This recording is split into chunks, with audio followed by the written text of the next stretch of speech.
Hello everyone, welcome.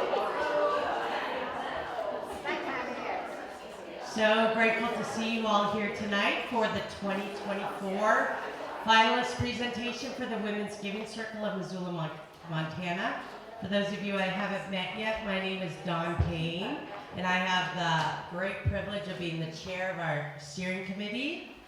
And I want to just give a shout out to Terry Goldich, who just walked in, who is the first chair of our steering committee. So I'm the second, and Melise Hunter is the chair-elect, and will be, well, 2026, but she's considering 25, 26. I keep working on her because one thing, I keep working on it, but not because I'm tired of it, but because I personally believe in the importance of continuity and rotation in service. Like together, we all bring a little bit of what's best for the organization we serve. So I just want to take a moment, speaking of founders, how many founding members do we have here tonight of the Women's Giving Circle from 2018? And I do want to point out Jen Ewell, who's currently the Executive Director of the YWCA, but was the Executive Director at the Montana Women's Foundation, which collaborated with the Missoula Community Foundation to start our little circle in 2018. So a shout out to Jen and to Terry and Molly, who is at her last event before taking a mandatory hiatus because they were on the founding steering committee. So we are so grateful for all that you have brought to this circle. So the Women's Giving Circle, before we begin, I'm going to actually ask Molly as a last hurrah since she did the field trip clap. And I asked her about 5 seconds ago to come and do our land acknowledgement. I do have it typed up. I love the way you do it. Okay. The Women's Giving Circle of Missoula County acknowledges that we are in the Aboriginal territories of the Salish-Kalispel people. Today, we honor the path that they have always shown us in caring for this place for generations to come. The Women's Giving Circle thanks the Salish-Kalispel Culture Committee and the University of Montana for the use of this land acknowledgement.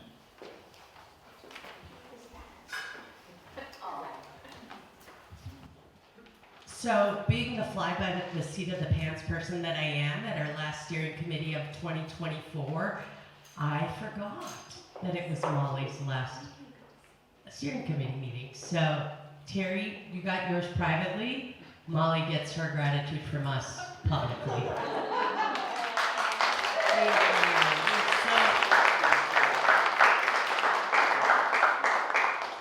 I was going to get her roses, and then I remembered she worked at Traveler's Rest, and I'm like, oh, we need to be a little more rustic. So let's talk a little bit about, so today we're here for the grand finalist presentation.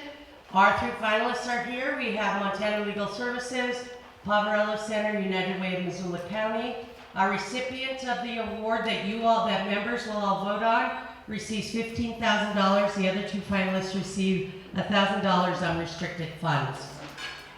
But let's talk a little bit about the mission statement of the Women's Giving Circle. So inspiring collaborative giving to strengthen our community, but our vision is that, I'm going to go off the cuff. Our vision is that every voice matters. And that you know that whether you can give the 120 base membership or you give 1,200 or 12 million, I'm kidding. You know, that you are part of that increasing our collective impact by coming together and serving in a good way. So we're super grateful for that and excited by the work we get to do. We give, decide, and benefit together. That's my favorite thing to say in all areas of my life. Because anytime we come together in a good way and we give together, whatever that looks like, we decide together, we listen to each other equally, then we benefit the whole in a much more meaningful and impactful way. So I do want to take a moment and thank all of our steering committees that are able to be here. We schedule our events in January for the year to come. And tonight we're competing with Monica Trinell again, Kathy Witkowski, one of our steering committees. I'm happy to compete with Monica. I mean, I'm just playing. There's an event for her. Kathy's documentary is opening at the Wilma. So we are really grateful for all of you to be here. I want to give a huge shout out to Mary and MCAT for recording this for us so that those that aren't able to be here can still watch these presentations. But if you're a current or past steering committee member, would you please stand up and raise your hand? So we currently have 10 steering committee members. And we do have up to 5 vacancies for 2026. Our span is 9 to 15. If you're interested, you can talk to anyone that just waved, including me, and we will explain to you how to sign up. If you are not a member of the Giving Circle and you're just here on an invitation, welcome, we're glad you're here. It is not an obligation, just an invitation to hear about who we are and what we do and what we're about. If you want to become a member, there are QR codes. If you become a member, I want to get to the presentations, let me slow down. Going a little fast. If you want to become a member and are not, you can join there. To vote for this year's grant recipient, you need to be a member before November 5th. But if you want to be involved with the whole process next year, vote after November, or join after November 5th. Renewals go out in February, and we have really become, over the year, because of the foundational leadership that we have had, we've had the privilege the last couple of years of kind of going, I love Judith Sharkin's 5 life stages of a nonprofit, and the third stage is that ground and grow, and that's the stage that we are in right now. So we're grounding into that imagining and creating, imagining and inspiring phase, and now we're getting to ground and grow. So thank you all for joining us.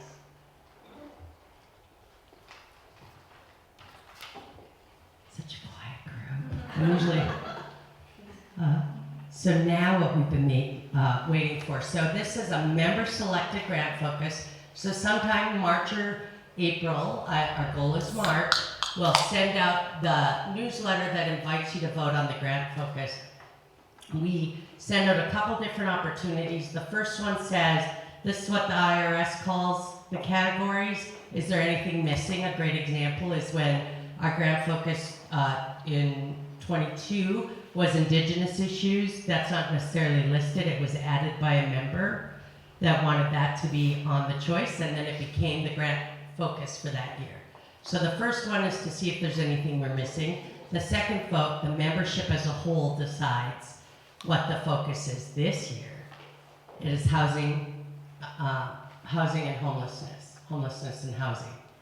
And it's been a profound year as we watch people continue to struggle on so many different levels. And then the steering committee, Katie isn't able to be here tonight, but she's our events chair, puts together a panelist presentation. And this year, we were very lucky. We had 5, and then someone got ill.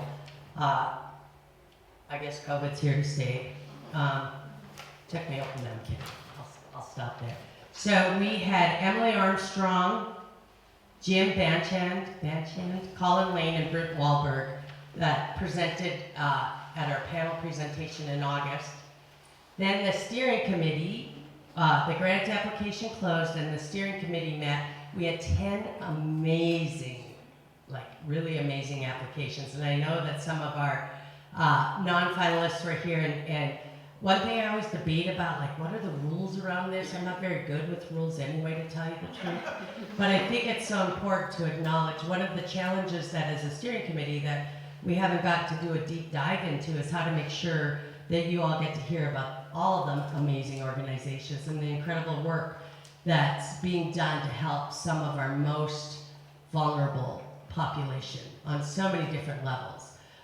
Whether it's a family crisis, because some people are just a paycheck away from houselessness, whether it's substance use, the feeling of hopelessness and despair, whatever the issues are that bring that about, there are so many people doing really good work. So if you're one of those people or with one of those organizations, could you please let us acknowledge you for a moment? Even if you didn't apply, Jen and Diane. Okay, well, we want to acknowledge you and thank you for being here. But unfortunately, we only can choose 3 finalists. One day we might have millions of dollars and get to find a way to be creative and do it differently. But right now, we chose 3 diverse finalists, and whether that serve in different ways in our community. So rather than me standing up here and telling you about them, I would like to invite Eric. I really should be wearing my glasses. Eric with the United Way to come up. And so Eric is going to present. He has 20 minutes to present. And so he will present to you, and then we'll have a question and answer period. So thank you. Here's Eric.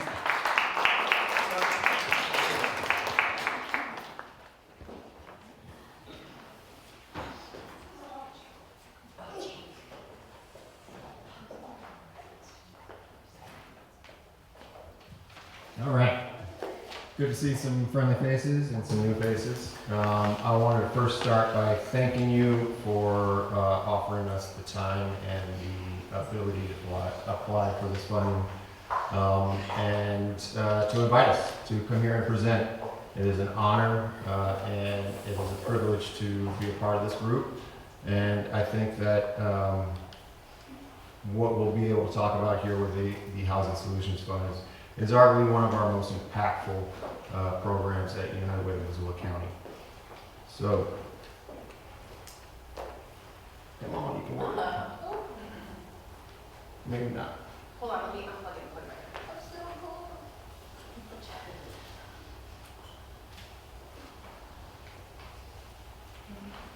in. Oh, come on. I love that picture.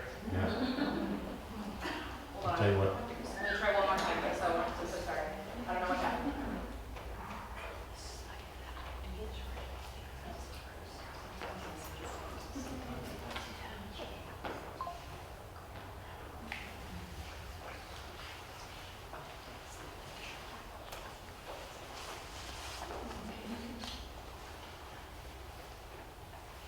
We just hit it for me. Sorry. No worries. Try to make it easy. All right. So here we go. My name is Eric Webbold. I am the Director of Impact at United Way of Missoula County. I've been with the organization for roughly 8 years. I started out as an intern while I was in grad school. From there, I became a staff member upon graduation, and then shortly after that, Director of Impact. The Director of Impact is a fancy way of saying, or a glorified way of saying, official cat herder or wrangler, and the conductor of our diverse set of programs at United Way of Missoula County. I'm also the individual that does whatever Susan Hay Patrick demands. And with that said, I would be remiss without sending her regards and apologies for not being here this evening. She is traveling traveling with family in Colorado. So she sends her regards and apologies and says hello. So, United Way of Missoula County is one of the most effective, far-reaching community service, human health and service organizations in Missoula County. We were established in 1931, and we have a very long history of community trust. Our mission is to harness the caring power of community to build a better, stronger, healthier, and more resilient community overall. We do that through 3 pillars or building blocks for a good life, which we identify as education, financial stability, and health. We operate through a collective impact approach where we see ourselves as the convener, leader, collaborator, and oftentimes the creator of community-wide programs that look to solve some of our community's most pressing ills. We are a small but mighty organization of roughly 8 full-time employees, 3 part-time, and we are overseen by a voluntary board of directors. So I'll basically structure this through what the last communication that we had, identifying us as a finalist, and a number of the questions that were picked to kind of describe the program. So we'll start with, what will the grant be used for? It'll be used solely for the Housing Solutions Fund. The Housing Solutions Fund is a flexible financial assistance for homeowners or households that are experiencing a housing barrier, whether that be rental assistance, rental application fees, utilities in arrears, the cost of obtaining personal identification, or the cost of reunifying with support structures, confirmed support structures, family, so on and so forth. 85% of the funds will be utilized and allocated directly to client-based assistance. The remaining 15 will be utilized for operational costs that are associated with developing, managing, and executing the fund. This is a three-leg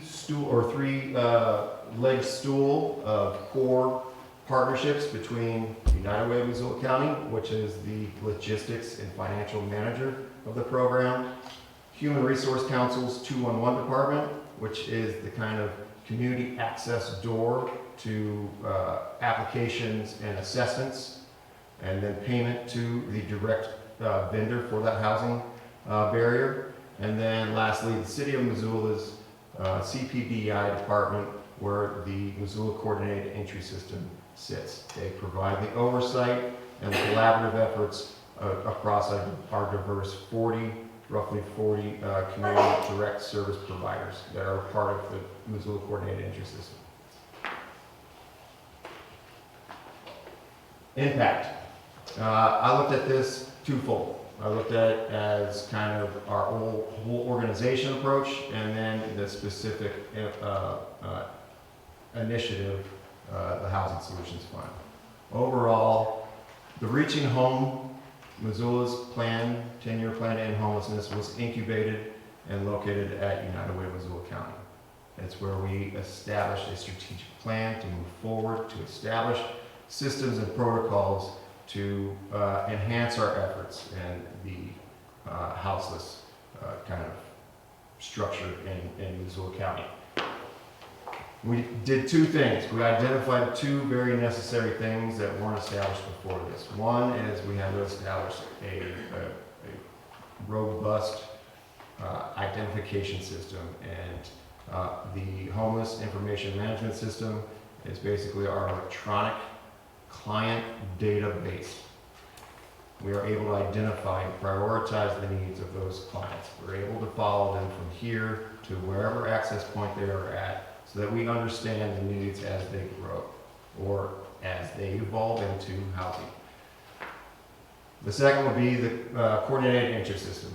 This is a broad network of 40 direct service providers that are streamlined with communication, prioritization of resources and information based on housing services. It is a broad network, and anytime that an individual walks into an MCES provider, they will receive the same amount of information that is based on everything that is developed from the kind of programmatic style. One that I would be remiss to not bring up is the temporary safe outdoor space. During the pandemic, United Way was contracted to develop, build, and execute what is considered a safe outdoor space. So we developed the temporary safe outdoor space in its first iteration out the Buckhouse Bridge, and it is a safe, secure, service-rich environment that provides opportunities for unhoused individuals to receive the hand-in-hand guidance to get connected to services, get connected to case management, and to navigate the housing system. And then in its second iteration, what we call the TSOS 2.0, which is located over by the Trinity building and the detention center, is a 30 hard-sided shelter structure. And the success rate of this program is beyond my wildest dreams. Since we started, over 400 individuals have utilized this facility. We have roughly a 40% success rate of getting those individuals housed. When we moved from TSOS 1.0 to 2.0 in 2023, we had 101 residents utilize the facility in 2023.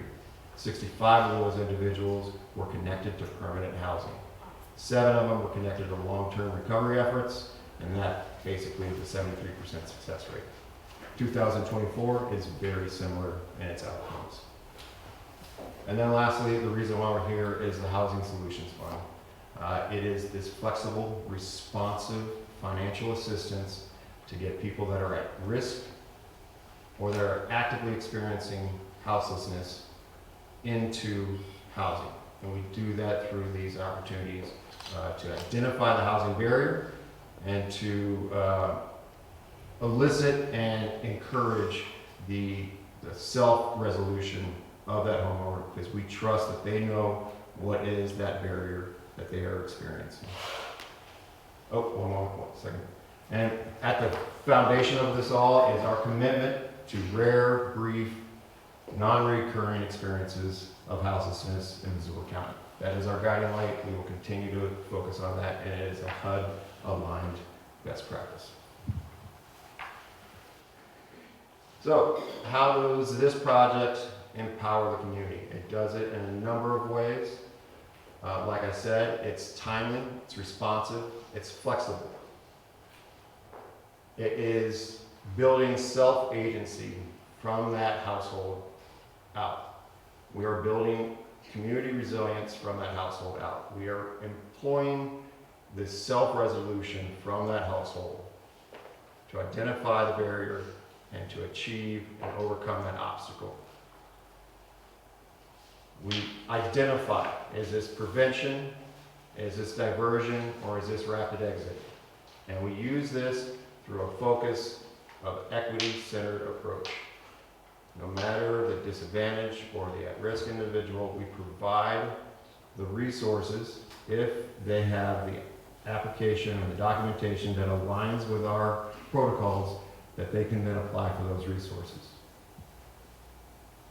At the heart of this is a community-driven approach, and one of the portions of this that is very fundamental to the success of this program is the Missoula Coordinated Entry System. Like I've said in the past, it is 40 direct service providers that work in collaboration, that provide resources, that prioritize resources, and communicate collectively across a network, a support network throughout our community.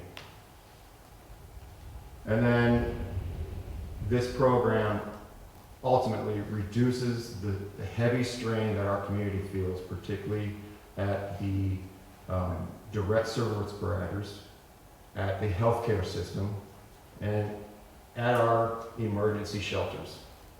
We are keeping people housed. We are diverting people from experiencing houselessness and getting them housed. And with that comes an enhanced cost savings.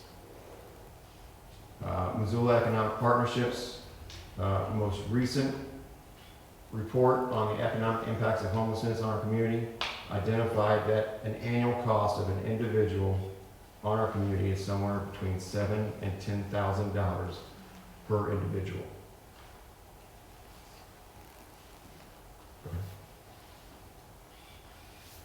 So our primary outcome that we want to see is the removal of financial barriers that prevent individuals and families from securing permanent housing solutions. That is our one goal, and this is the way that we do it. I want to back up and just highlight the term families. This is a multi-generational program. We're not just impacting an individual, we're impacting whole households, and we are removing some of these adverse childhood experiences when you have a family that is couch surfing or that is moving from one spot to the next over and over again. Thank you. So, how do we measure the success? We are focused on data-driven outcomes.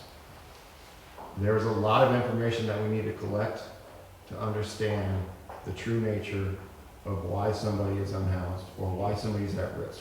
And so, with that, we also need to remain accountable, understand that we are remaining effective in what we are doing, and then consistently monitoring and making continuous improvements in real time, understanding what the need of the community is. You can see the screenshot right here is our well-established tracking system.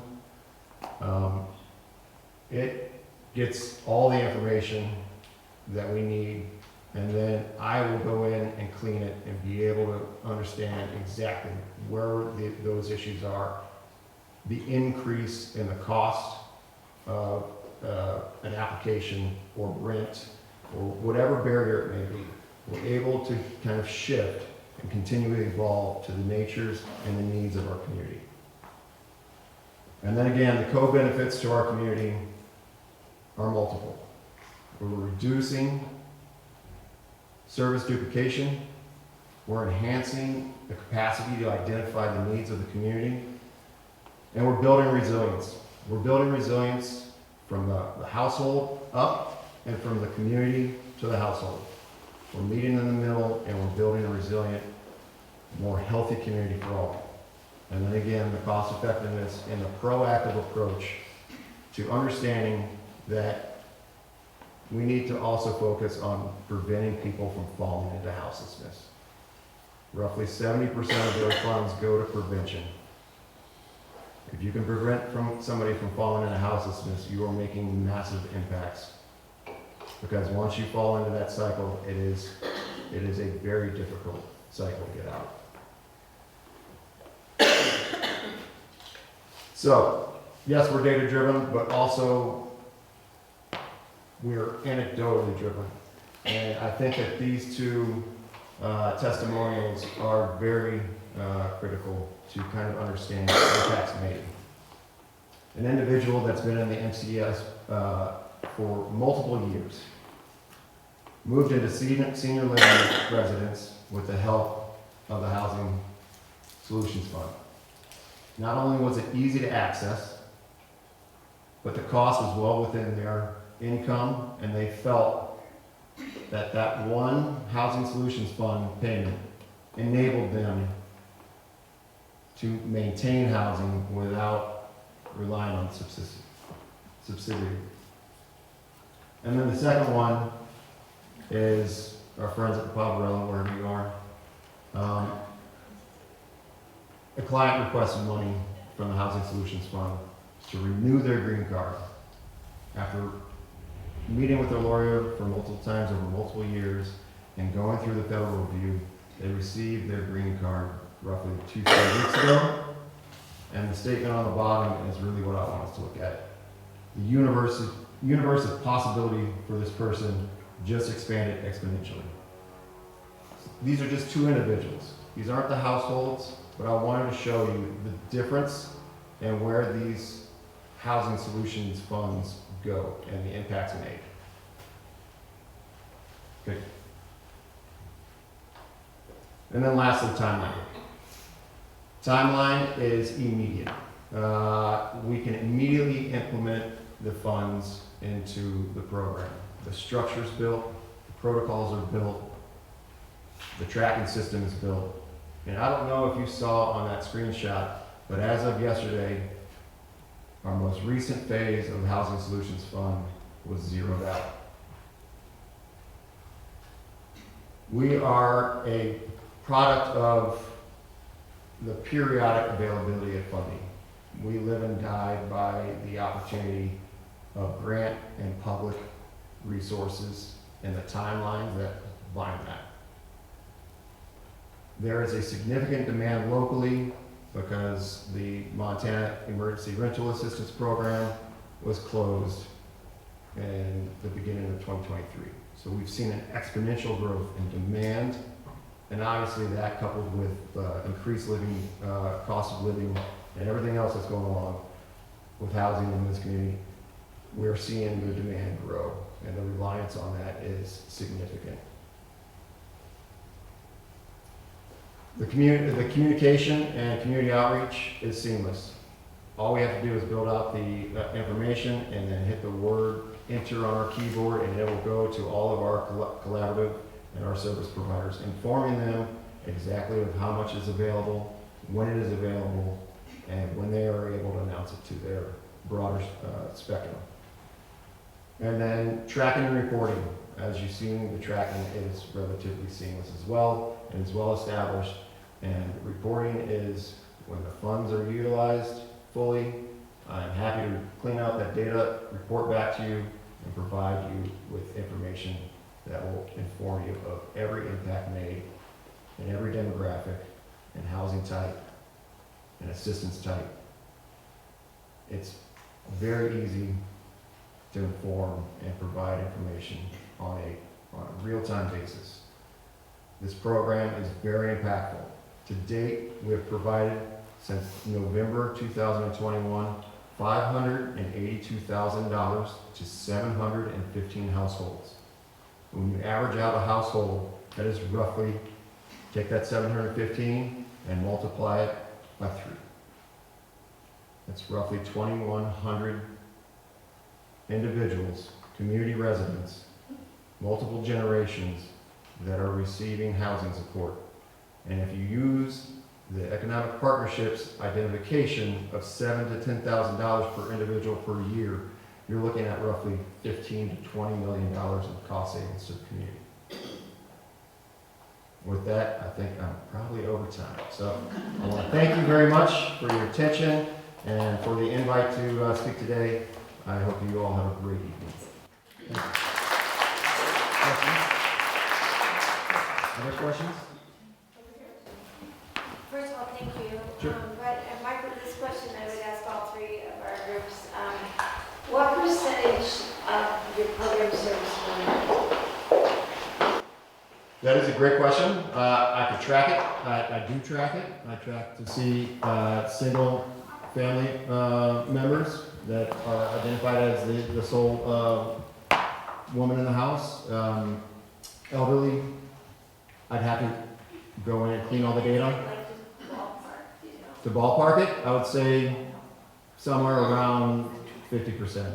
Eric, what was the question? I'm sorry. I didn't hear. What percentage of women are recipients of the financial assistance? Children-headed households? Yeah. Yes, ma'am. With limited resources, how do you prioritize who gets assistance? That's a great question. And so that is something that we actually continuously look at and identify.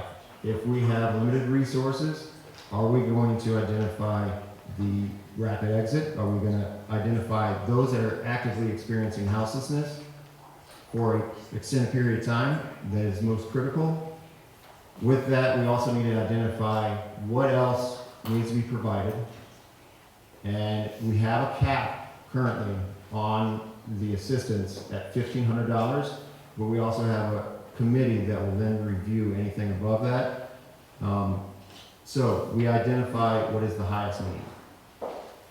And with that, we can manipulate what that fund is willing to do. So the flexibility of the fund is really where we are championing change. Each funding mechanism has its own guidelines and funding application.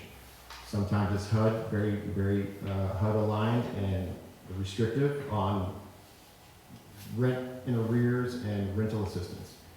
Others are a little bit more open and flexible, where we're able to go from reunification costs to a support structure, or to IDs, or to a kind of a potpourri of multiple that will then help that individual achieve that sustainable housing. So all that to say, long story short, is we can direct exactly where we want those funds to go if we have a finite amount. We are actively seeking additional resources, and what I can say, and something that Susan and I talked about today, is that what we'd like to do is we'd like to use this grant, if we are selected, as a challenge grant to other organizations and foundations. Provide this as we have this seed money. We are in desperate need for additional resources, not to match, I want to challenge. I want to be able to build out kind of a community-based resiliency approach to this and make a very robust solution across the board. Anybody else? Well, thank you, Eric. You got it.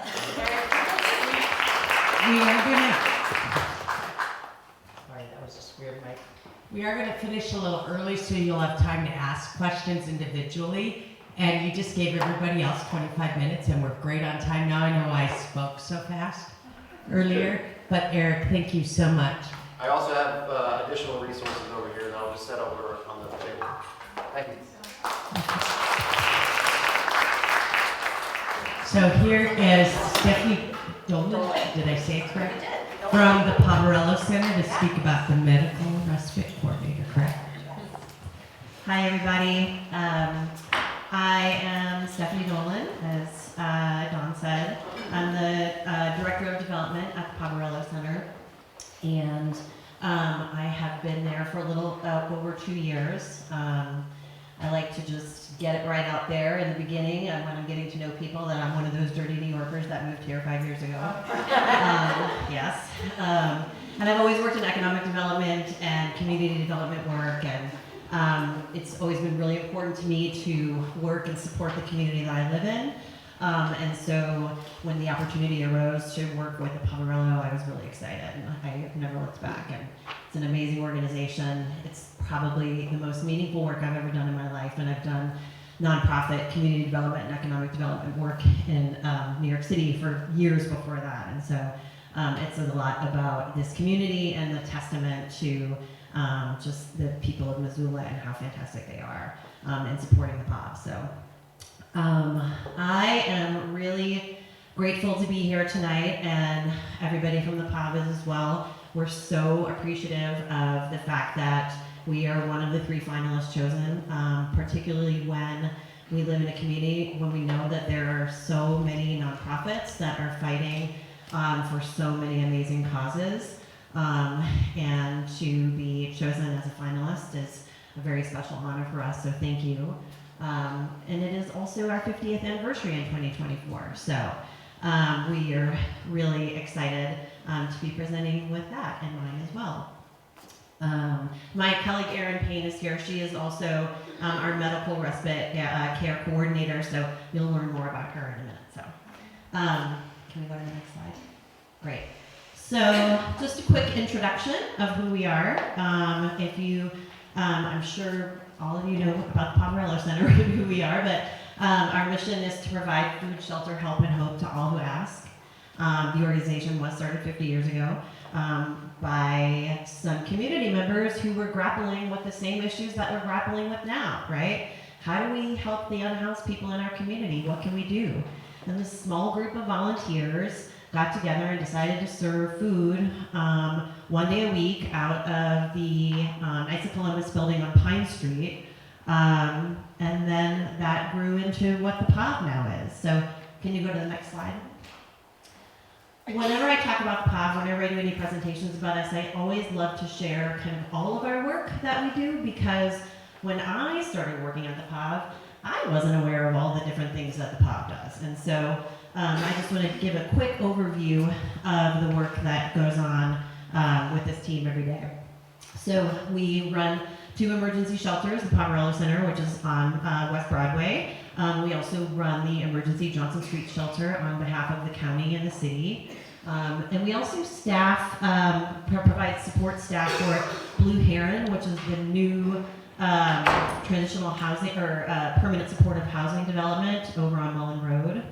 And so we're really excited to partner with Home Board and MHA on that project.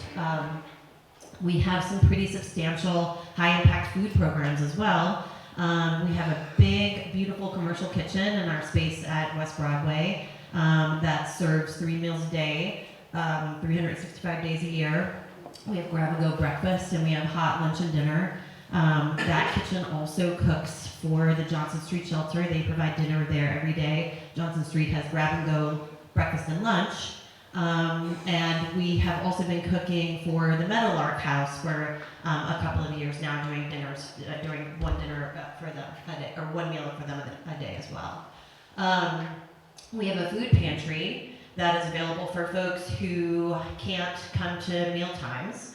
And so if anybody wants to come in and do a little shopping, if they've gotten their allotment of food that they can get at the Missoula Food Bank, that they can come to our food pantry and use it as well. And we can also serve sack lunches out of that food pantry. We have volunteers that make over 50,000 sack lunches a year that we hand out to members of the community. So it's a pretty remarkable operation. We also have a food rescue program. We have a guy that drives around in a big old truck 5 days a week and goes to all the grocery stores and big box stores and picks up all the food that was going to be thrown away and rescues about almost 500,000 pounds of food every year from going in landfill and repurposes that into our kitchen. And so our chef at the pub is like a game show contestant every day. When the food rescue truck shows up and gets unloaded, he has to just figure out what he's going to make from all of this food. And so it's really fun for him, I'm sure. But he does a great job, and meals there are fantastic. So we have a homeless outreach team that works with people who are shelter resistant, and that word shelter resistant is weird. It's not used very often. People don't know what it means. I don't know what it meant when I first heard it. It means people that don't want to stay in a shelter. You know, if you become unhoused, you may not want to go stay in a shelter, and I completely understand that. The shelters can be really chaotic places. And our staff do our best to keep everything under control, but it can be really scary. Folks want to live in their cars or live in a tent or camp somewhere, and I understand it, and I think the best thing that we can do for those folks is to try to provide ways to help them survive and get them back into a stable path towards housing, and that's what our homeless outreach team does. They're pretty amazing people. If you guys have seen them around, they wear orange shirts and they drive this orange van that we affectionately call Mango Tango. And they deliver anything from medications to food or clothing or tents or sleeping bags, anything that people might need when they're living outdoors. What they really are doing as they're doing that is they're developing relationships with these folks that are living outside, and they're developing a trusting relationship with them. And so hopefully after they've known them for a period of time, they can talk to them about moving into shelter and talk to them about housing options and talk to them about, not living outside because it is so unsafe. And so we're really thrilled every time we hear about a hot team member getting someone housed. That happened this week. There's one of our team members had been working with a guy for like 4 years and signed a lease on an apartment this week, and so it's pretty special. And they're pretty amazing people, so if you see them on the street, give them a pat on the back and tell them thank you, because they do amazing work. We have veteran services. We also have purchased the Clark Fork Motel that's 2 doors down from the Poverello Center. We're turning that into our transitional veterans housing program called Housing Montana Heroes. It's a 2-year program where homeless veterans can move in and set some goals for themselves and get set on the path towards moving into a permanent housing situation. Veterans also have first priority at the Poverello Center when they show up. And we have some kind of light case management for veterans as well. If you're in the Housing Montana Hero program, it's heavier case management. We also have a resident volunteer program, which if somebody is staying at the POV for an extended period of time, and they are thinking that they want to kind of move into their next step in their journey into this more stable living, they can join the resident volunteer program and develop some skills to help them find work. And so a lot of our, what we call RVs, work in the laundry room, or because laundry has to be done 24/7 at the POV. There's machines are always running. Or they work in the kitchen. And so it's great. They are able to, build some work skills while they're living at the POV. And also, I think it's probably a self-esteem builder too. It's probably a motivator as well. And then we have our medical respite program. And so I'm here to talk to you about that today. I have notes. We can go to the next slide. So, what is med respite? So what would you do if you were unhoused and you came down with pneumonia and ended up in the hospital and had maybe a week-long stay in the hospital, and the doctor wants to discharge you and says, you need to go somewhere where you can rest because after pneumonia, you need to just lay on the sofa for a while and recover, and you had no place to go. Where would you go? So that's where med respite comes in. The Poverello Center has a med respite facility with 8 beds. that provides recuperative medical care for people who are discharged from the hospital but are too ill to stay in the hospital and also don't have a place to go. The program started in 2016 and has been going strong since, and is really a lifeline for many, many people. This program has been able to relieve, we can go to the next slide, sorry. It reduces strain and cost on our community. It improves the quality of life for people and health management, and it provides space and time for people to recover. And that space and time for people to recover is so crucial. And Erin, who's here, is our medical respite care coordinator, and she provides a variety of services. So, sorry, I'm gonna look at my notes. I thought I was gonna have a podium, sorry. So when people stay in med respite, they have 24-hour access to a bed in a semi-private room.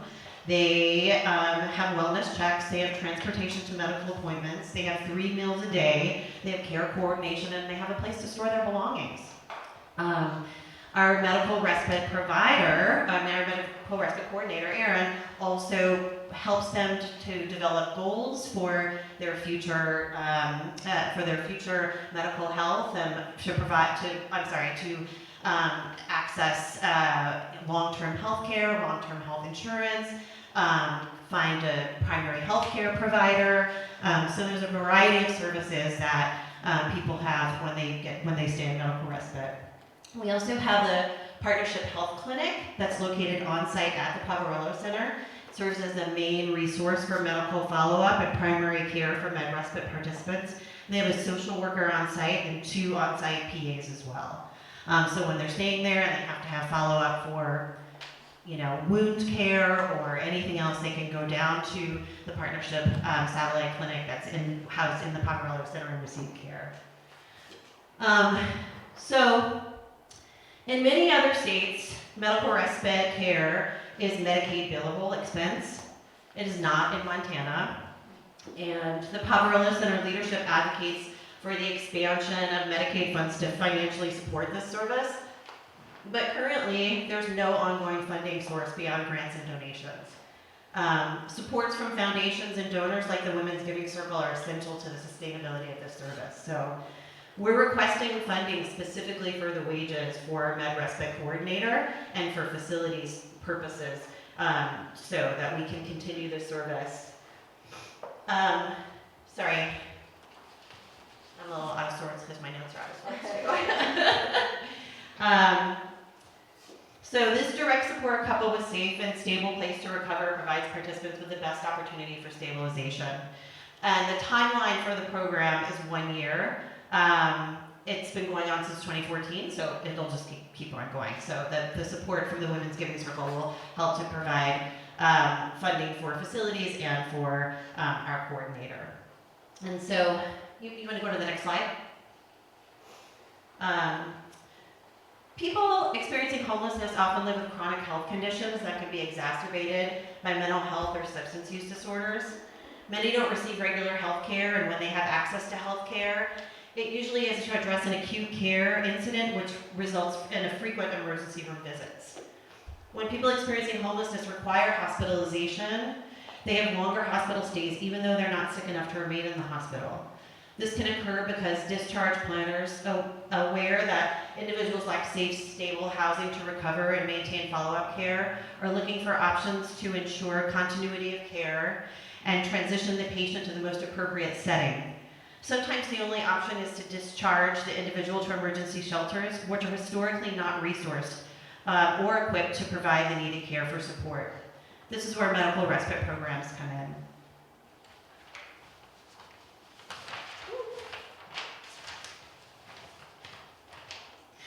They they increase the health outcomes for people and reduce the number of times that people are hospitalized for the same condition. It also helps close the healthcare to homelessness pipeline, which is when people are discharged from the hospital back to the streets instead of being sent to a shelter or supportive housing. And it reduces the gaps in services and increases the connection and use of benefits in outpatient primary care and mental health care. The funds we've requested directly align with the grant focus and will support those experiencing homelessness, providing an essential service that includes housing and support services needed for the participants to recover and stabilize. So research demonstrates that even brief stays in medical respite programs decrease hospitalization, reduce readmissions, and reduce costs for hospitals in the healthcare system. In 2013, at the Poverello, we provided 1,013 nights of stay to 59 unduplicated individuals. The guests stayed an average of 14 nights, so that's compared to an estimated 205 nights stay in the hospital. So if you take that 205 nights stay in the hospital and the cost of an average inpatient stay at a nonprofit hospital like Providence St. Pat's, the cost on the community is $455,920. Not to mention the pressure it eases on our emergency rooms and emergency service workers. Okay, you can go to the next slide.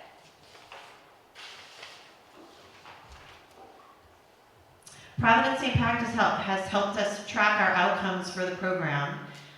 St. Pat's is the main referring medical provider together with the Poverello leadership. They've developed a data sharing agreement to track patients through the hospital's electronic medical record system.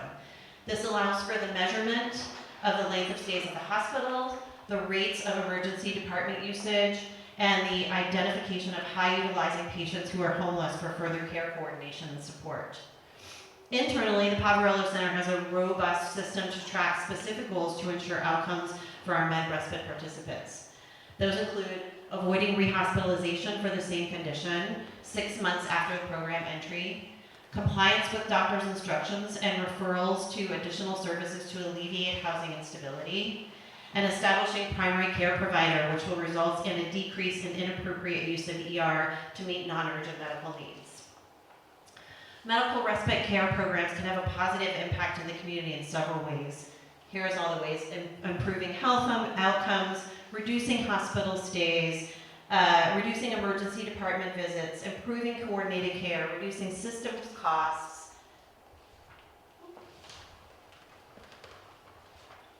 This is stuck together.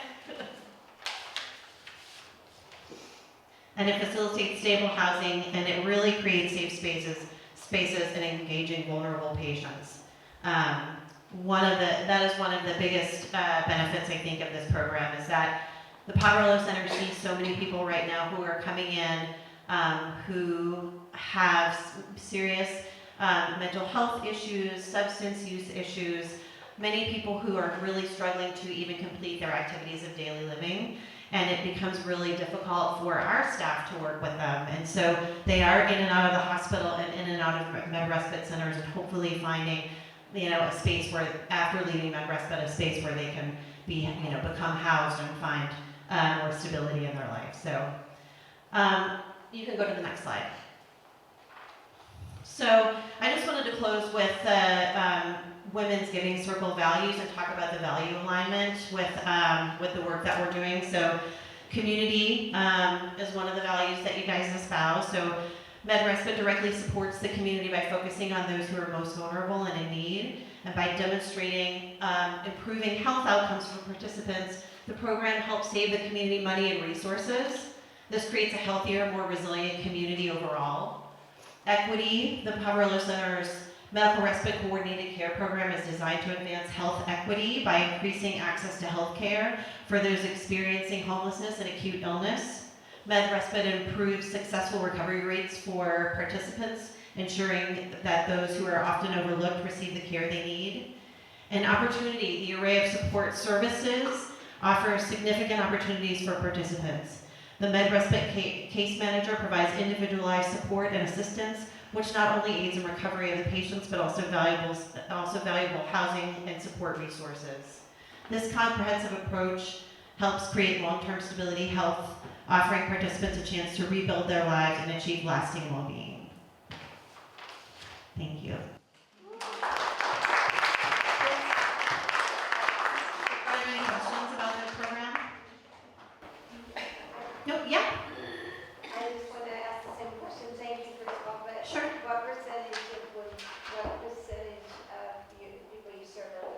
are women. I don't have that offhand, and I can definitely get it back to you. I know at the pub we do serve more men than women. I don't want to guess because I don't want to tell you the wrong thing. I'm sorry, but I can definitely get that back to you. Yeah, I will just say that we receive more referrals for men than women in medical respite. So we do serve more men. It would be less than half, but I don't know the exact numbers on that. Yes. Do you know why that is? Well, why we receive more referrals for men versus women. I think that in the general shelter population, I do think we serve more men than women. Yeah, we do have more men there in general. I think more unhoused men in the community. Why that is, I don't exactly know the answer to that.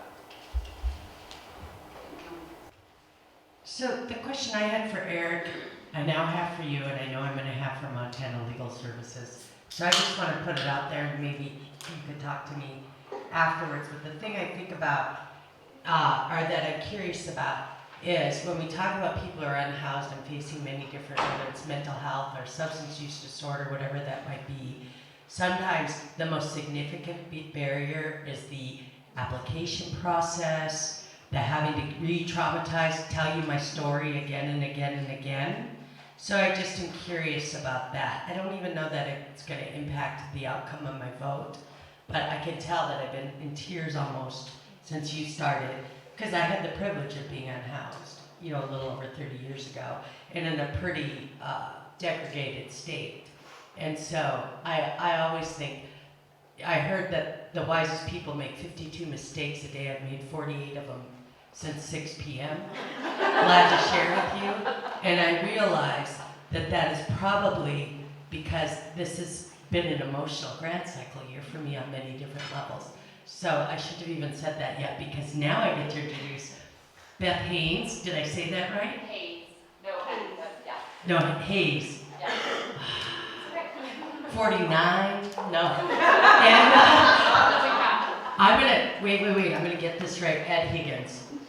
Yeah, I bet you spelled my name right when you look You at it. betcha? You see it on a sign every day. Yeah. Awesome. Oh, I do. Except now it's very. So anyways, for Montana Legal Services, there's 50 of them. Here is Beth and Ed. Hold on one second. Wait. Do you know how to play this camera yeah. presentation? So if you put your mouse, do you have a mouse? Do you have a little pointer? Yeah. I never know the tech. But I mean, like, to make it full screen, you know? Oh, I'm sorry, that was a dumb question. I should remember. Sorry. Okay, we're good. Well, so we'll start with just a quick introduction. So my name is Beth Hayes. I'm a staff attorney with Montana Legal Services Association. On behalf of the organization, we definitely want to say thank you. We appreciate the opportunity to share a little bit about what we do specific to the housing issue in Missoula. I've worked at Montana Legal Services for 15 years. I've been doing a variety of things there. I think a trend you hear is we're sort of, depending on what the funding is, that's sometimes what we end up doing. And I've sort of jumped around between grants, doing both housing work, representing tenants and homeowners facing foreclosure, and also doing a lot of consumer work. So there's a lot of crossover between our housing clients and some of the work that I do now related to debt, because a lot of the housing cases end up resulting in debt, which creates yet another barrier. So I'm a longtime Missoulian as well, two-time alum from the university, currently sit on the Homeward board, have sat on the Mud board in the past, so appreciate everybody's willingness to sit and listen to nonprofits talk and share their experiences. And I'll have Ed introduce himself. My name is Ed Higgins. No, I am not related to the guy that the street is named after. But I've been at Montana Legal Services for a very long time. I started on April 1st, 2001, and I'll let you do math. In that time, much like Beth, I've had the opportunity to do many different things for our clients, and I would just like to say, on behalf of the people we serve, thank you for the opportunity to be here and talk to you. I am an attorney, as is Beth. I'm licensed to practice in all the state and federal courts in Montana and the tribal court for the Confederated Salish and Kootenai Reservation.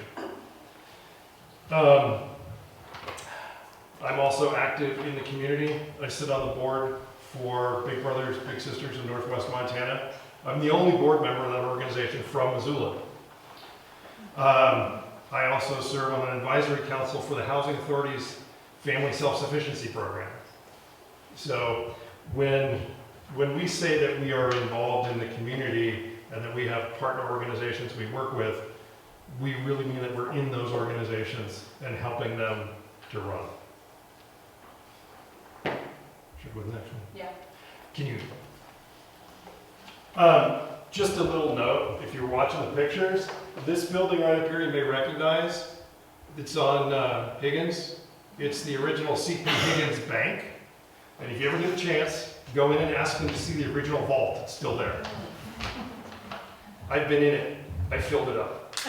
There was only room for me. So what is Montana Legal Services? Who are we? We are a private, nonprofit law firm. Even though we have the word Montana in our name, we receive no funding from the state general fund. We are completely funded by grants and donations. We have been around since the mid-1970s. So like others, 50 years or so. We are the state's only statewide provider of free civil legal services for low-income people. And we'll talk to you a little bit later about exactly what civil legal services are. But our mission is to protect and enhance the civil legal rights of and promote the systemic change for Montanans living in poverty. Okay, next slide. So, we are a statewide organization, but obviously we have a big presence here in the Missoula community.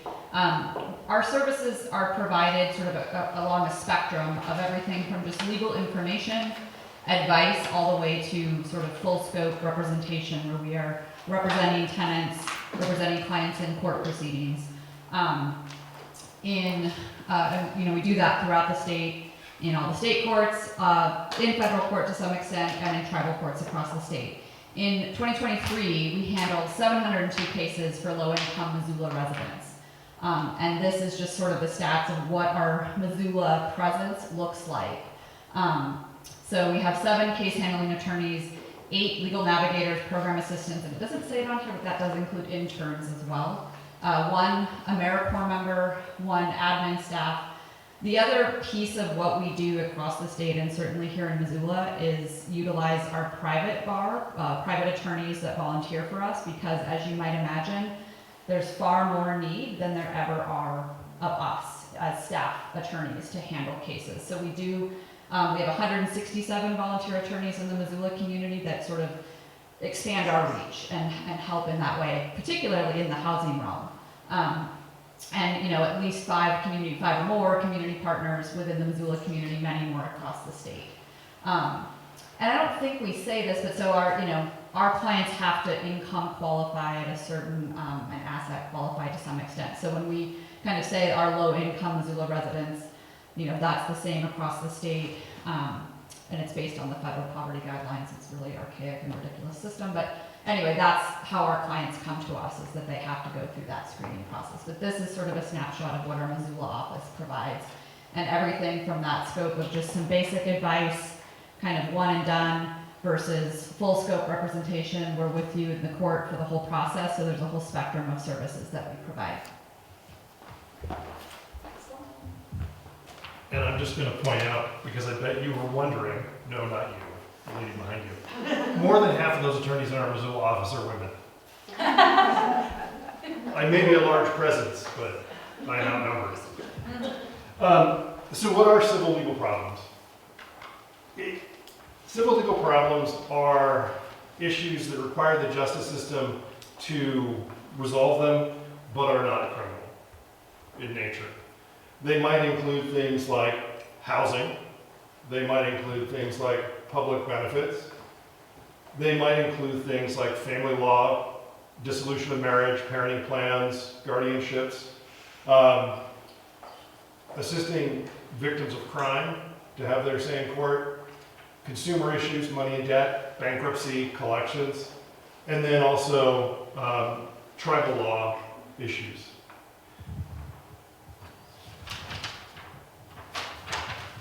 I gotta make sure I'm not forgetting stuff. Unlike in criminal cases, where, as you all know because you've seen the TV shows, if you can't afford an attorney, one will be appointed for you.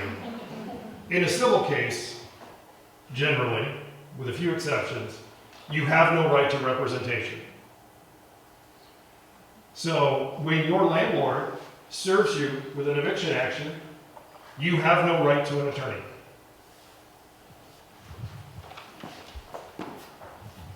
And that sort of just, there's far more need than there are of us, and so unlike our criminal sort of counterparts that have to take every case, we can't take every case. There just aren't enough lawyers, not enough resources out there, and so that's why, one part of why we're here is to increase our ability to serve specifically Missoulians who are facing eviction. So go ahead and go to the next slide. So yeah, the funding here will specifically go towards supporting eviction prevention. We, provide legal advice and representation, obviously for folks that are experiencing eviction and homelessness, but I mean, the housing is one of the greatest civil legal needs that we see and that we serve, and especially in Missoula with low rental vacancy rates, high costs of living, ever increasing rent with no limitation under the law as to what those can look like, with very, very limited, I guess very few exceptions. Low paying jobs. This is just a huge need that we see day in and day out of clients facing eviction, and I think we're going to talk about sort of how much of an impact having a lawyer in that process can make, and how much better the outcomes can be, even if a person is, to try to obviously avoid them becoming homeless because of all of the, everything that everybody said tonight about all of the terrible impacts that will have on a person and the community. Having a lawyer involved in that process can make all the difference. So yeah, we will be targeting this money toward specifically providing legal advice and representation to tenants here in Missoula County. So what does that look like?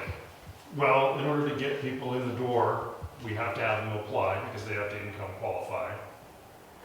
So some of the money would be spent helping people go through our application process. Some of the money would be spent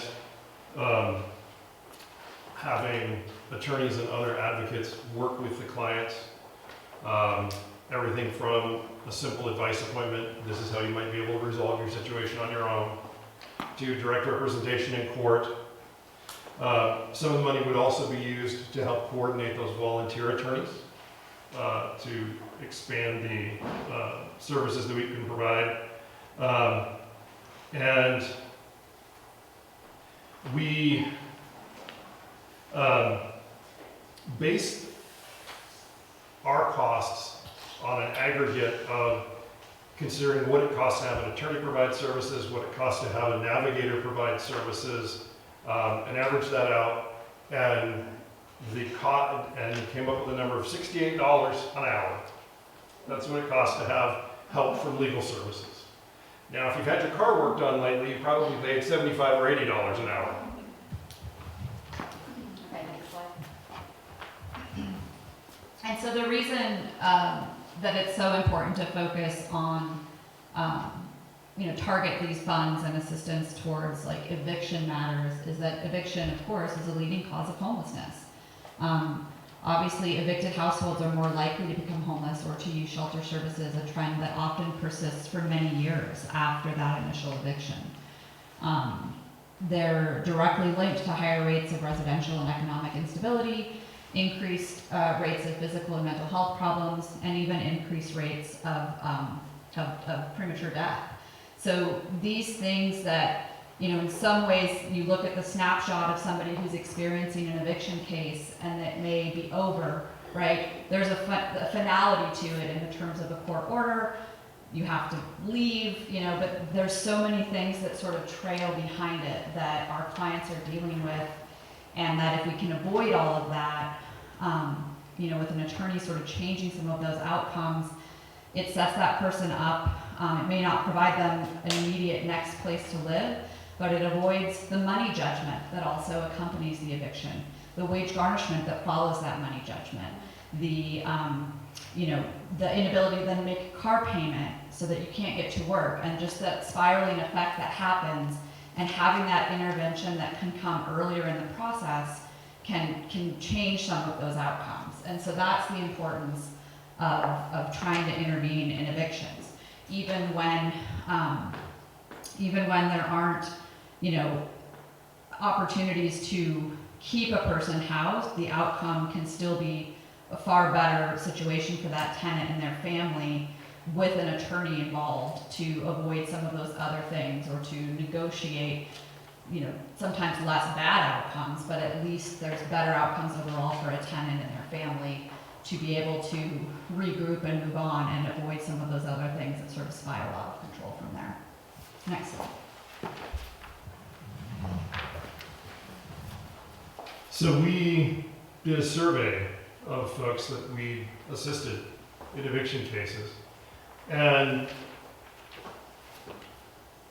while it wasn't really a happy survey, but you can see that 57% of the people felt that the eviction had damaged their family well-being, right?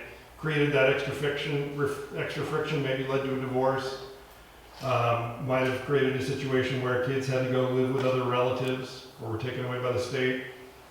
63% reported long-term damage to their financial stability. 44% reported permanent damage to their housing security. I think something that a lot of people don't realize is that if you're evicted, there's a court order evicting you, that shows up on your credit report. And you're going to have to explain that anytime you apply for a new place to live. And it makes it much, much harder in a competitive housing market to get a new place to live when you have that eviction on your record. Next slide. And so this is, when Ed and I were talking about this presentation earlier today, this client, former client, sort of talking about how the impact that eviction had on her family, in terms of where you get to bring your baby home to. A lot of, having a baby is a really overwhelming experience, and it's, hard enough if you just are coming back to your house that you have some stability in. But this is a client of ours who had to bring her baby home to a hotel because she lost their housing. And we sort of talked about the fact that in some ways this was a luckier client in that it was a 30-day notice and had a little more time. And in reality, the story that a lot of our clients and tenants are facing, especially with the last legislative change of shortening that time frame, we see clients who are the eviction process moves even faster now. And so it's, for us to sort of pivot and be able to provide advice and assistance to tenants on a quicker timeline, this is one example of many. And sort of the sort of percentages that Ed was referencing in the last slide about survey results, that they're affected by their financial stability in the future. There's hardly an eviction out there that doesn't have a pretty large dollar figure associated with it too. And so a tenant, might have started by being a couple $100s behind on their rent, and that quickly escalates to the additional fees that the landlord's attorney is going to ask for and almost certainly be awarded. It includes the trouble damages that a judge has the discretion to award, in addition to whatever the rental arrears are. It includes late fees. It includes court filing costs. So what started as some minor problem of a relatively small amount of dollars can quickly escalate. And once it becomes a judgment, then it gets to accrue even more interest. And, you know, somebody might even be having their wages garnished, but they're making such little money that, you know, the judgment's really never going away. So it's going to follow them, not only with, you know, prospective landlords checking your credit report to see this eviction, but to see that you owe, you know, X, Y, or Z landlord $1,200, $2,400, $5,000, and those amounts become essentially like a shackle that follows folks around as they try to achieve any sort of stability.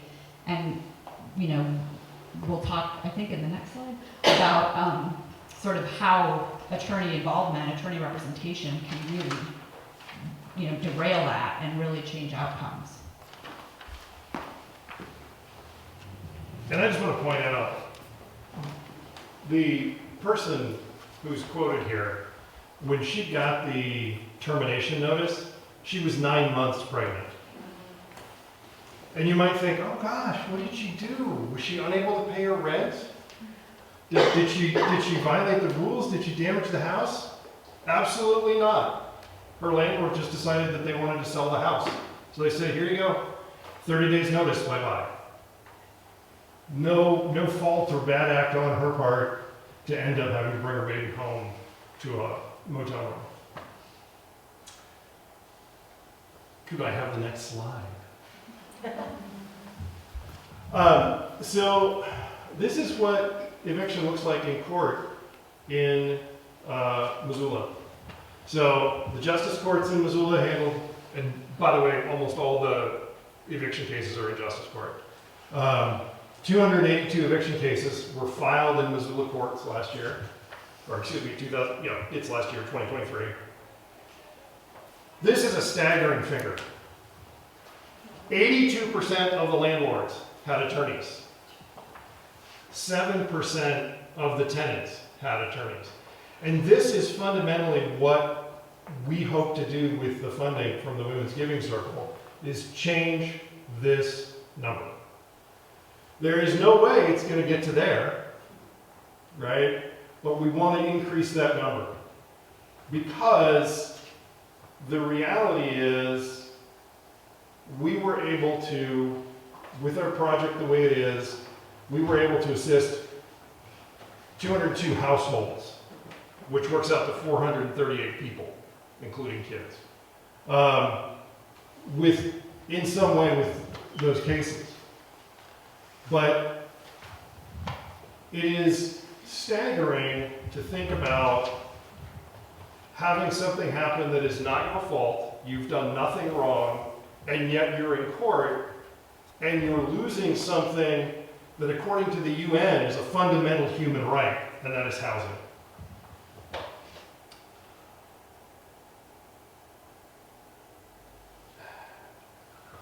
I've got to make sure I'm not jumping ahead.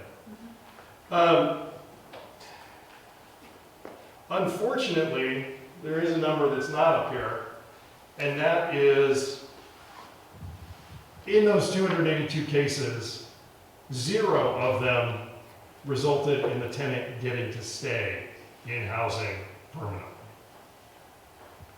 Go to the next slide.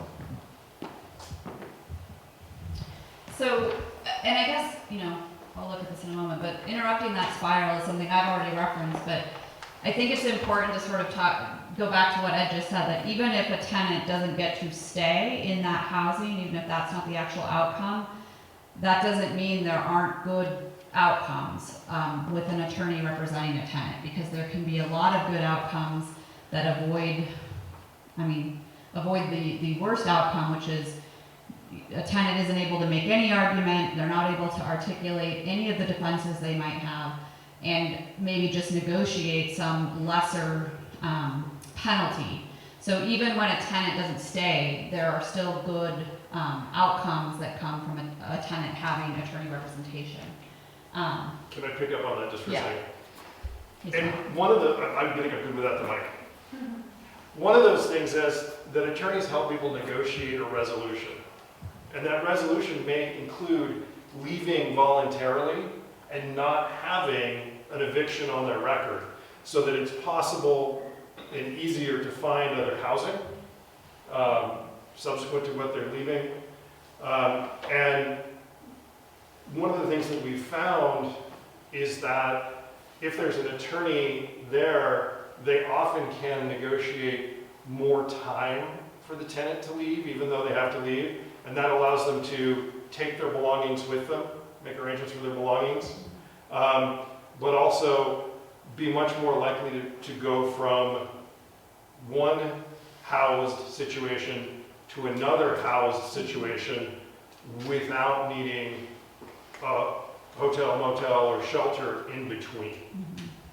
Well, and that references another big cost that when I was listing some of those costs that you don't think of necessarily, it's about storage and removal of belongings, which also can be an astronomical cost, along with, you know, the fact that then that person is without a lot of their stuff. They can't actually meaningfully get it back. So, you know, the goal of the proposed project, of course, is to interrupt this spiral and try to, you know, kind of give an off-ramp of options to avoid the houselessness or homelessness that's in the middle. And I think, you know, we referenced sort of the fact that there's the effect on a credit report, there's the inability to get into other housing. But the way that even if a person is able to get into other housing or finds some stability or lands somewhat on their feet after an eviction, that money judgment often follows them around for quite some time. 10 years in fact, and if it's not paid off, they can renew it for another 10 years. So in reality, they can last forever. And that is a huge barrier for folks to get, you know, better jobs, better housing opportunities, to be able to, you know, just be able to get ahead when you're afraid that the next thing that's going to happen when you get this new job is that the debt collector's just going to catch up with you and start garnishing again, and that, you know, just continues to spiral out of control. So all of these things can ultimately lead to homelessness, and there's a lot of opportunities for an attorney to negotiate something other than that. You know, sometimes we call it the graceful exit, or, you know, getting folks more time so that they can find something else, getting folks and so we actually also have some ability at MLSA to help. It's not a forever amount of money, but it's still a pool of money that we have, where part of what an attorney can negotiate is help with, you know, curing certain arrears or some rental assistance in that way. So there's a lot of opportunity for an attorney to make all that difference. But more than anything, it just gives tenants a chance to make their best arguments. You know, there are certain opportunities where, you know, it might not be that the tenant stayed housed, but because an attorney was able to raise and argue perhaps a little bit more of a nuanced legal issue of habitability or something, that gave the leverage needed to have the better outcome of, you know, no money owed, mutual walkaways, which isn't the same as somebody staying housed, but it creates an opportunity for them to actually get housed again in a way that isn't realistic if they just show up and the landlord wins every argument and they just have to be out and didn't have any opportunity to pack things up, and that just continues to spiral out of control. Next slide.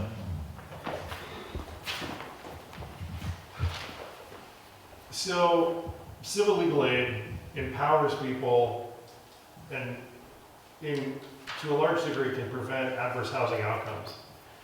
78% of people who go unrepresented are going to be evicted. But as we've talked about, when you consider the other outcomes, negotiated outcomes that don't result in an eviction or a judgment, 95% of the tenants who are represented avoid that actual eviction. They're still leaving, but they're making a much more graceful exit. So folks that are represented are 4 times less likely to end up using homeless shelters in between their permanent housing. So civil legal aid does have a very real, very measurable outcome. Next slide. I think the next slide is just the video. Oh, it is a video. Can you just hit play? And it's better than I could ever say. It's playing, hold on. It's playing on my computer. Oh, it's probably playing silently. Well, it's just through the speakers on my computer. That's pretty much silently. Put the mic next to it. Is there? Yeah, we could put the Is mic that next. reach? No, I'm gonna fall flat about when I hit the coffee table. Hold on, this one.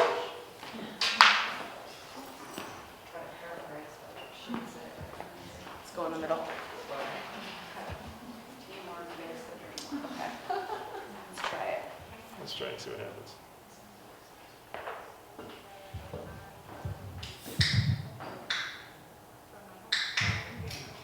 That's not working.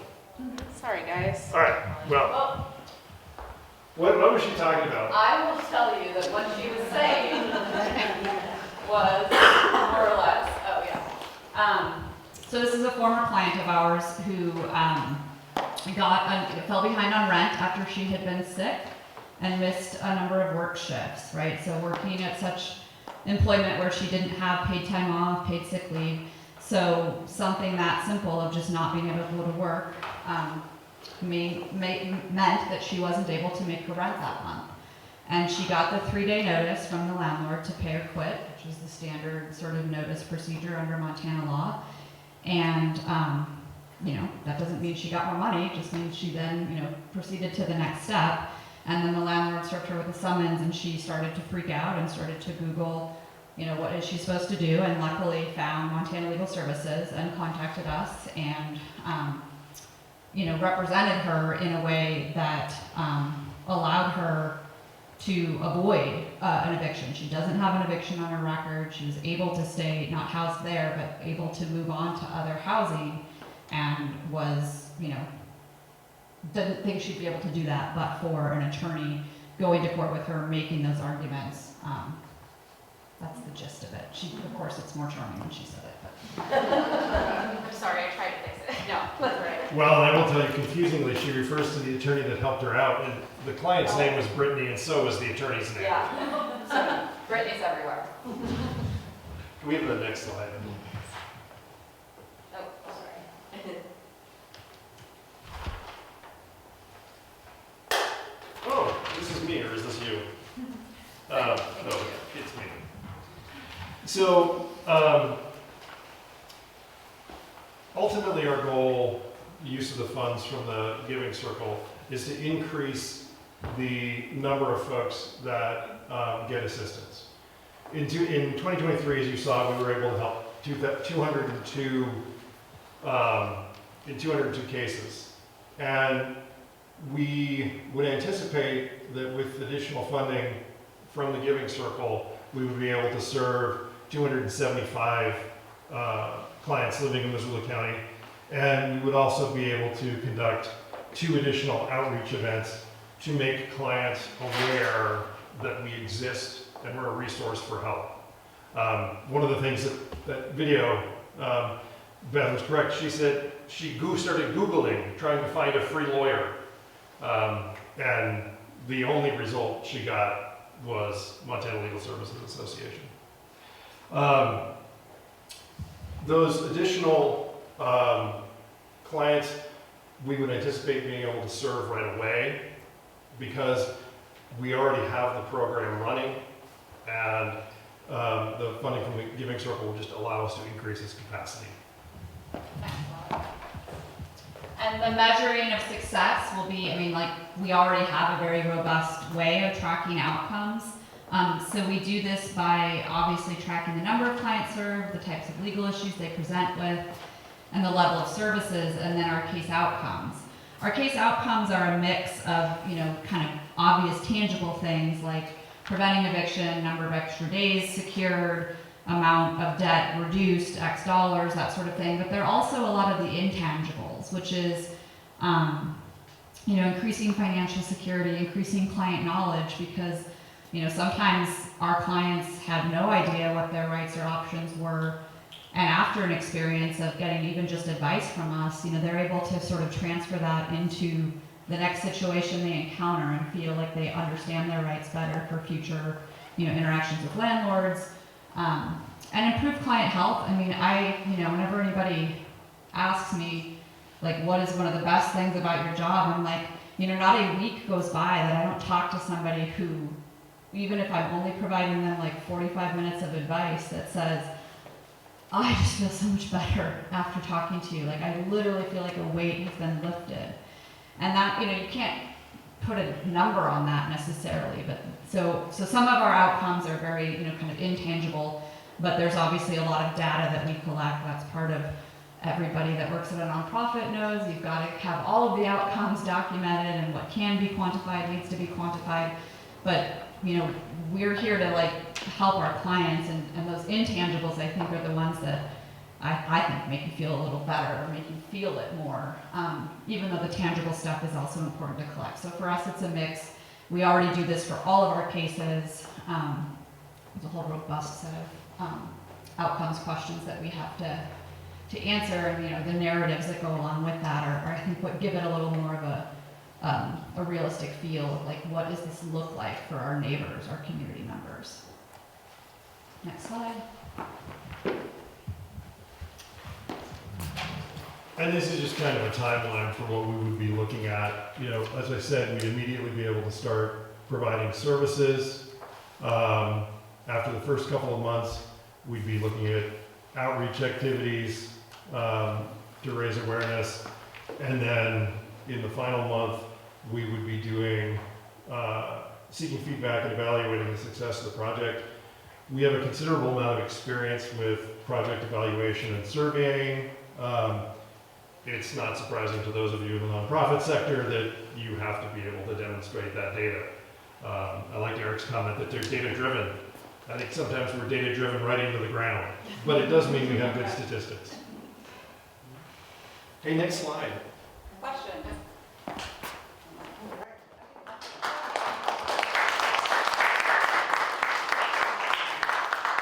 What sort of outreach activities do you perform right now? So the question is, what outreach activities are we doing right now? I guess a whole variety. One that I just just happened just recently is attending I forget the acronym, RAD, at the library. We go to any sort of community tabling event. We try to communicate with partners about what we are, what our application process is. You can probably say more to this than I can. Historically, we've done things like veteran stand-downs, Project Community Connect. We're pretty consistently attending Housing Court, but basically any event or opportunity that attracts our client base, we like to try and be there and raise awareness. I've been around for a really long time, and back in 2004, we did a legal needs survey, and at that point we found out that about 65% of people who had a civil legal issue in Montana didn't know we existed. So since then, we've been trying to do as much as we can to get out in the communities and reach out to people. Can I answer your question before you ask it? And this was I'm referring to the question about the number of women that we serve. And I can't give you a specific housing in Missoula County statistic, but I can tell you that as an organization, we tend to run female heavy, and the clients that we serve tend to be 60 to 65% women overall.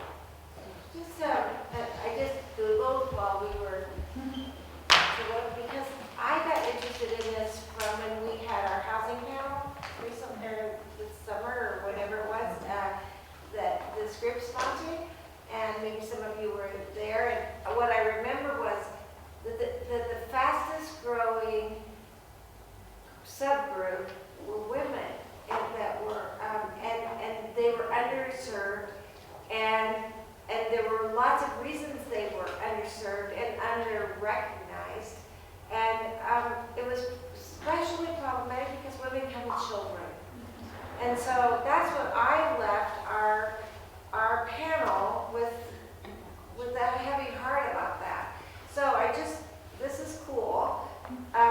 Missoula City has a very, if anybody's from the city or the mayor, anyway, has a great, our website has all homeless data, current data from April 24 on houselessness, and including gender, race, age. And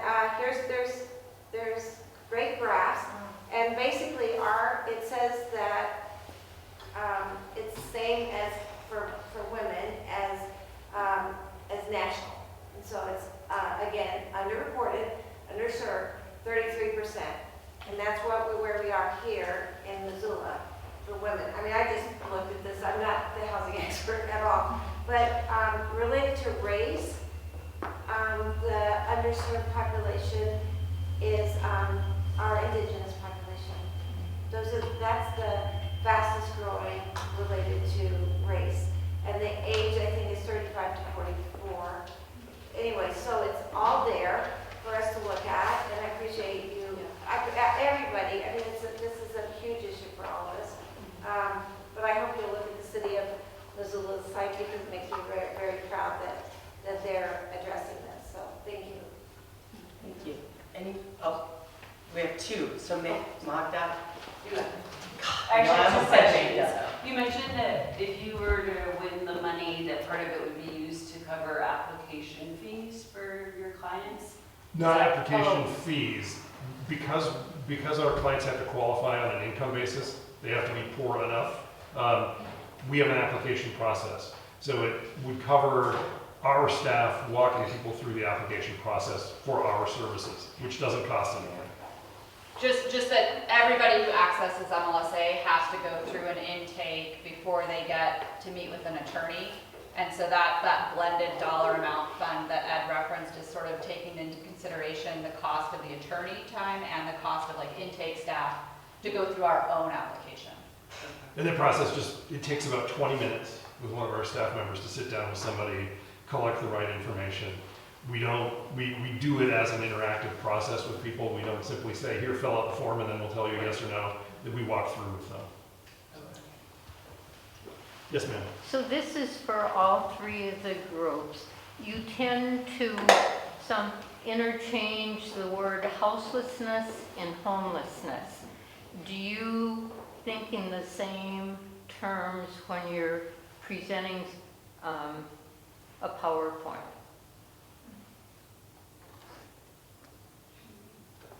I mean, to me, the difference in those terms is that one could definitely feel like they have a home, they may not have a physical house.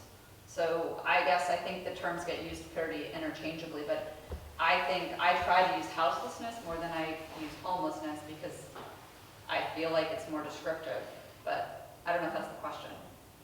Maybe POV folks have a better answer. I think that the term houselessness can be alienating for people who are used to hearing the term homelessness, and so we have kind of erred on the side of using people experiencing homelessness like people first language when we talk about it, just so that we're welcoming everybody into the conversation. We don't want to, put somebody off by saying houseless if they don't really understand what it is. And I only want to educate so much. I really kind of just want people to help understand the larger issue and not the nomenclature. Okay. But is homelessness like living on the street versus like houselessness? You're in a hotel, you're in a shelter, you have a roof over your head versus? No.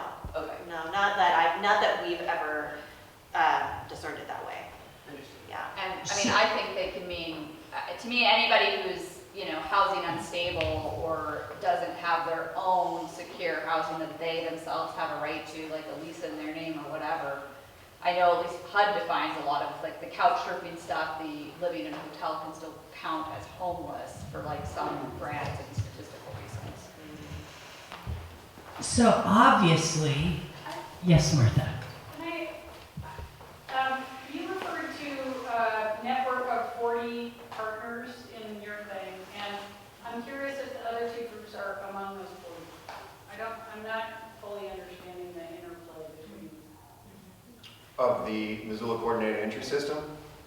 Yes, so it's 40 collaborative agencies, organizations that range from United Way of Missoula County to Human Resources Council to the police department, you name it. There is a long list. The POV is a front door entry system. You aren't. Okay, good. Thank you. Yeah, for a variety of reasons, I think that we aren't, we have our own qualifications process, so we aren't plugged in to share in our law firms, so we have privacy issues where we can't necessarily share data in that same way. So I have a feeling we could spend another 2 hours here. So obviously this was quite the incredible grant process. I want to express my deep gratitude again to the steering committee. The blessing of being the chair is that my role is to facilitate the process, which means I didn't participate in our polls or a consensus-based group and blah, blah, blah, because there were, like, no jokes, 10 different organizations doing unbelievable, incredible work. And to narrow it down to 3 was quite intriguing. I want to ask Jamie McConnell to come up here I did forget, but I remembered. So I'm going to be so wise next week because I exceeded 52 mistakes in the last 2 hours. And I just want to have Jamie talk. If you are a member, we want to honor your time, but if you are a member, the vote, officially you could vote if you're ready to vote. You could vote tonight, but an email will come out tomorrow, hopefully. Our beautiful Ann from the foundation is home ill. So hope if she's up to it, she'll send that email out tomorrow to start voting. I want to again thank MCAT, who is going to get this done by Friday, October 25th. So for our members that weren't here, they'll get communication that they can watch the presentations online and then vote. Voting closes on November 6th. I have 1,000 questions running through my head. I bet I'm not alone. And so the vote email will be sent out tomorrow, and you have until November 6th to vote. November 8th, the 3 finalists will be contacted. That's the intention. We always like to allow an extra day in case I'm slow. You do need to be a member to vote if you're not a member yet, but you would like to vote in this year's grant cycle. There are some QR codes to join, or you can talk to any of us. But before we end, I also want to thank Missoula Community Foundation. I am having issues with these glasses because I think they're just filthy. True story. But I want to make sure I've thanked everyone. I thank you Good Works, thank you MCAT. I said Community Foundation Steering Committee, I'm done.